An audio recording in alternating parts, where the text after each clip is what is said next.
Alright guys, so today I'm going to show you how to set up your own podcast, in-person podcast, with an alternating camera so that you don't have to edit anything in post-production. You just slap on the video track and the audio track of this main microphone, and the camera will alternate between the interview subjects as well as a view of the entire interview room. So reasonably professional setup. There's some minor things that aren't perfect, but you can have a look at my most recent video, or at least an interview with Lachlan Foster, to show this production in effect. So I'll just go through some materials that you need. Okay, so you'll need a mic that captures the voice of all the interview subjects. You want to come in close? So there's a Blue Yeti mic, about 150 Aussie dollars, and there's different settings on it. So this setting is currently taking in sound from everywhere. Alright. Thank you, Mr. Cameraman. So this microphone is connected to the laptop that will manage the meeting, right? And so we're using Zoom software here. So what you would do is just have the Zoom software, and really you should have a premium subscription, so because I think they cut off the meeting after 40 minutes otherwise, which I think it's 20 Aussie dollars a month. So you hit new meeting, and there's us, there's Mr. Cameraman. Do I have permission to use your face on this video? I suppose, but I'll get out of shot. Okay, that's alright. So you want to join with computer audio, because it's unavoidable that you're going to have to use the audio. Well, actually, yeah, that's the goal, to use the audio from the main mic into the laptop, right? Now, just make sure in this setting that you've got the Yeti stereo microphone as the microphone, okay? And also, make sure that your speaker's output is in Realtek, or is in your computer's audio, not the microphone audio. Alright.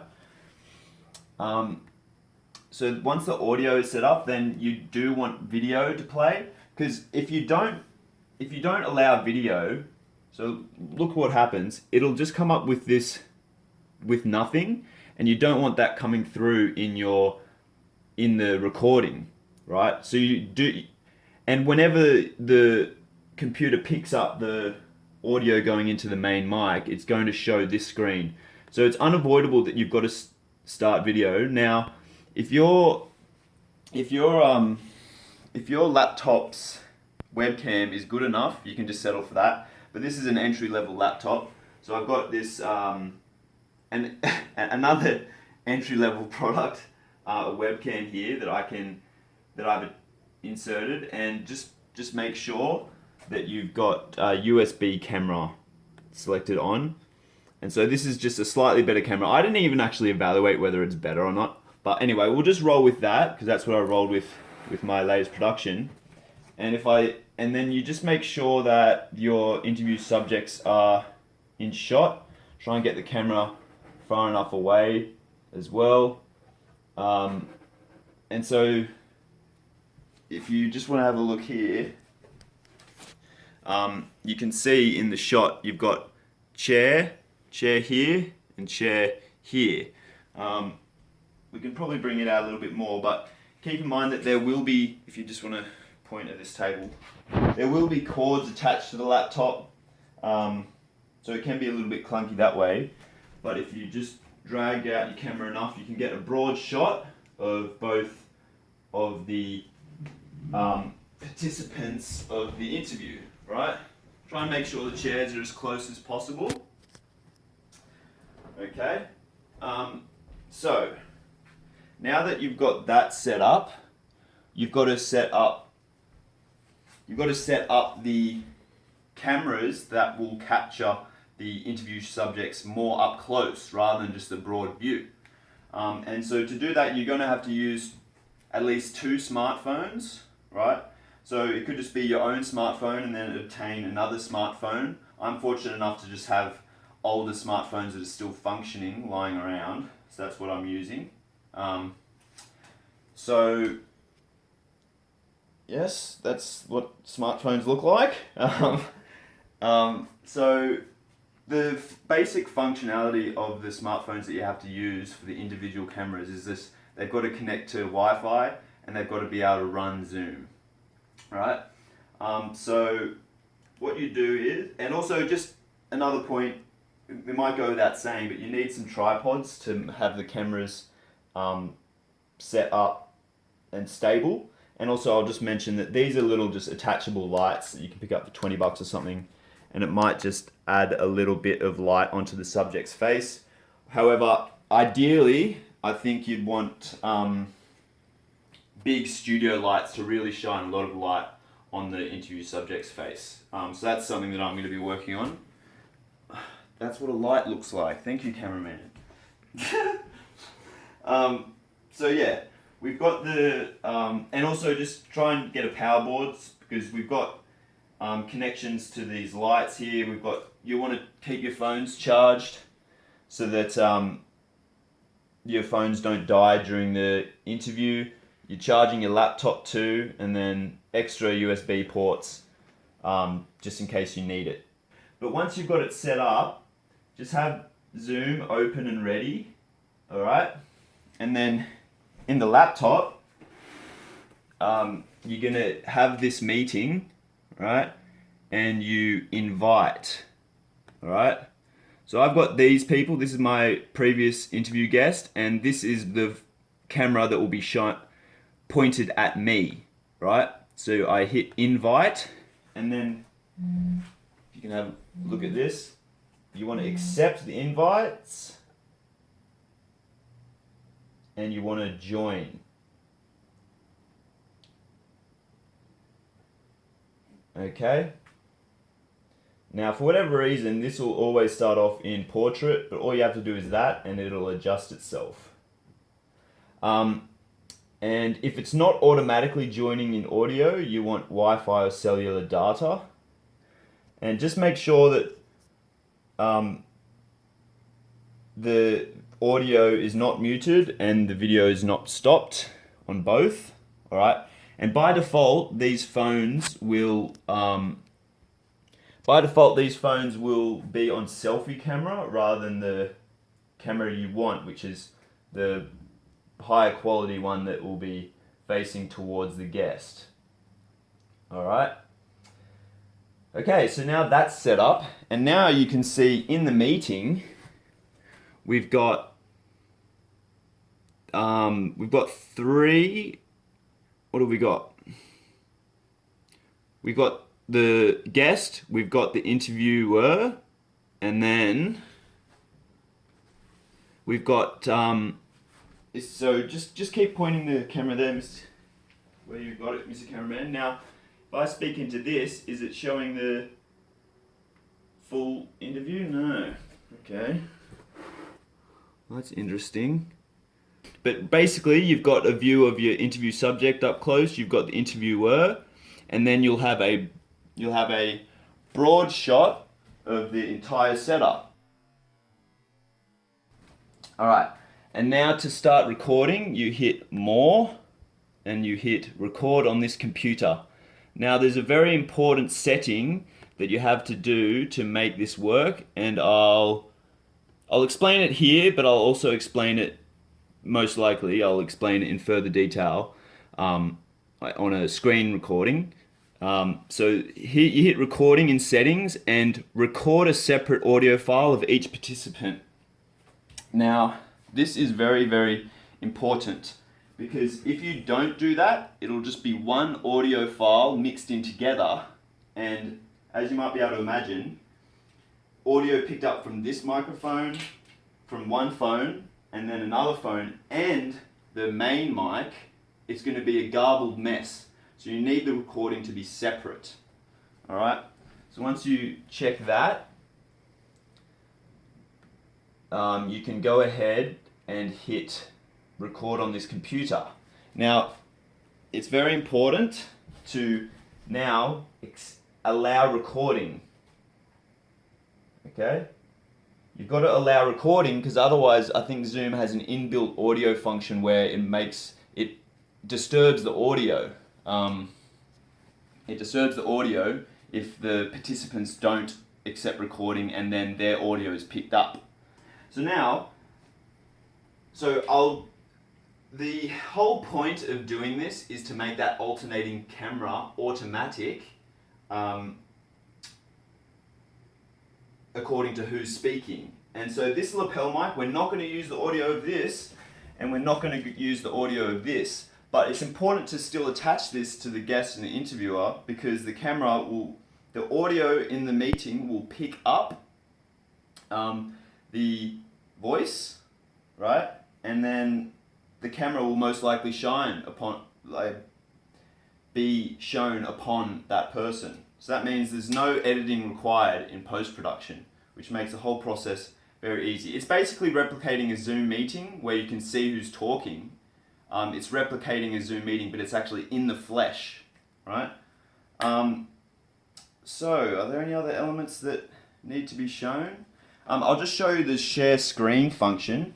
Now, the interviewer will actually have to get up off their chair and then hit share screen. And you want to share sound, so that whatever you play in there whatever you play on the screen, the sound will be shared. So this is if you're interviewing a musician and you want the musician to play their music. It's not going to be enough just for the laptop to play the music into the main microphone. You're not going to be able to pick it up, so you're going to have the sound recorded within the computer, right? So you hit share. Now this screen is now being shown on the recording, and I'll just demonstrate. So we can hear that, and also the computer's picking up that exact sound, right? And then I'll just show you in the post-production. There is a little bit of post-production, a little bit of editing. I'll just show you how you combine. You'll end up having 3 audio tracks, 2 audio tracks you want to use. Or 3 tracks in total. You have the video track, then you'll have the main microphone track, and then you will have the in-computer audio track. So I'll explain that in the editing room. I use Davinci Resolve. And then you can just stop the share, or pause share, stop share. Alright. And then your meeting will be recorded once you just end the meeting. So if we end the meeting, and now it'll start converting the meeting recording, and then you'll have a whole bunch of files. Make sure that the destination has enough computer space as well. And I'll show you what that'll look like in the end product, and then what you'll end up using in your edit. Alright, so once Zoom has converted the meeting and recorded it into your file destination, you'll come up, it'll look like this. It's in 2 sections here because I did 2 separate recordings for my previous interview. So we'll go into the second one because it actually included the audio, both of the people who spoke and within the computer. So what you're going to end up using is the video track, right? And this, I'll just play this audio of what happens when you combine the audio of all the microphones. It's an absolute mess. Outdone by 3D. Yeah. Entirely, there isn't a lot of demand for it. Yeah. You don't want to be listening to that for hours on end. So I've renamed these files. It won't obviously be called that for you. I've just renamed them for my own convenience. But essentially you just discard the audio from the smartphones. So that's the audio from the smartphones in this case. And this is the audio. So this is the audio from the laptop, from the main mic rather, into the laptop. And this will be the audio that the PC picks up inside of itself, I suppose.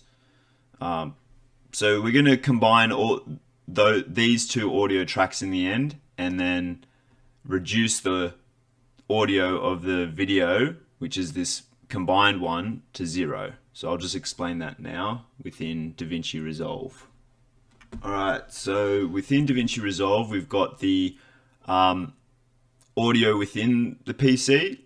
See how there's only audio being seen at the end in the waveform here? So that's one indicator of it, because we only ended up playing at the end within the computer. And then this is the audio of the whole interview, and this is the video. So you can work on it. So again, audio, horrendous. So you actually want to hit that and reduce the volume to minus 100%. So it's muted, essentially. An aspect I forgot to mention, but what you want to do, just to make sure that the audio, because it's two separate tracks, you want to make sure that the audio matches up together. And the way you do that is you go into the edit function of Davinci Resolve, and then you auto sync audio, and based on waveform, I think is the best. So it's going to pick up the waveform of the video track and then the audio track that you want to use. And because it is the exact same recording, just one of them, the one we want to use, is off of the mic. I've lost myself here, but see, it's the exact same length, right? But this will just lip sync it up as best we can. However, it isn't ideal. Like, you'll notice, It's just that pattern recognition only gets you so far. see that lag, slight lag between the speaking and the hearing, for us audience there, is, I think, just due to the Wi-Fi connections between the devices that is making this work, and unfortunately that's unavoidable. So it's not 100% perfect production, but it's as close as you can get to making the audio synced up properly. Alright. And I suppose, yeah, so this third track, you're gonna have to add another audio track down below. Throw that in. So this audio track, it's going to be the same length, so there's no real reason to sync it, and there's probably no real reason to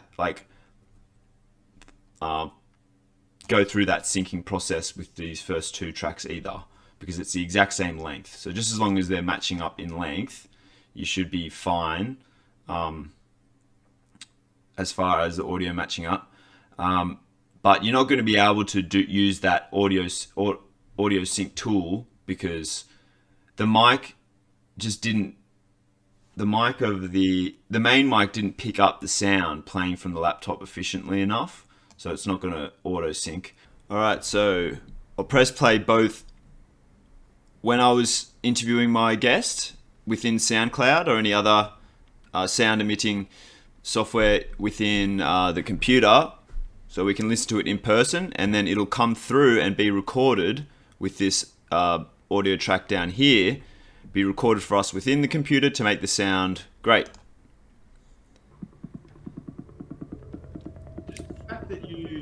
Or is it great? Now what's bizarre is that this recording within the PC, it considers it a stereo recording, but it's only coming through one side of my headphones, and it was only coming through a dead speaker of mine, so the audio wasn't coming in at all. So that was very, very confusing.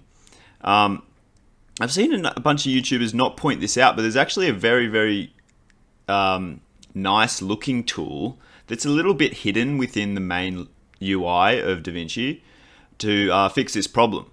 So we'll hit audio 3 is what we want, audio and PC, A3 that is, audio 3, and then we've got effects, and then we've got stereo fixer, right? So it thinks it's stereo, but what stereo is my understanding is sound coming through both left and right. But I don't know if you guys can hear that, but that's only coming through the right hand side. So to fix that, all you have to do is hit mono or left only, and bizarrely, so I'll just repeat that again, mono or left only, that will make it stereo. So I don't know what's going on because it's some issue within DaVinci, and you guys might not find this because the audio file actually comes out stereo, left and right, once you've recorded it from Zoom, but then when you put it into DaVinci, it's only through one side. So some fault in the software or something, but now you'll find when we play it back that it's as everything should be. And I think that does us for this screen capture tutorial.